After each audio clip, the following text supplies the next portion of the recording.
Hey guys, I'm Anna, and today I'm going to show you how to fix Orangetheory app error code 9.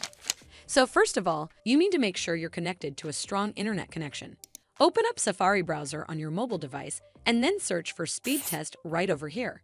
Here on this page, you need to tap on Run Speed Test. The minimum speed required for Orangetheory app is usually 2 to 3 Mbps. So if it's anywhere near or above this number, that's fast enough. If your internet speed appears to be unreasonably low, then you may need to contact your internet service provider for help. This should fix the issue, but if it doesn't, then you need to make sure you're running the latest version of the app. Open up App Store on your device, and then tap on this search icon in the bottom right corner. Then search for the Orangetheory app, and if you see this update button right next to the app name, simply tap on it to make sure you're running the latest version of the app. But if you still encounter this issue, then you need to clear App Cache.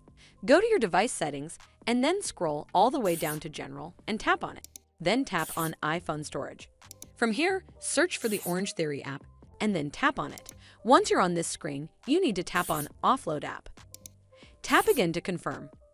It'll take a bit for processing, and then a Reinstall button will show up. Simply tap on it to reinstall the app.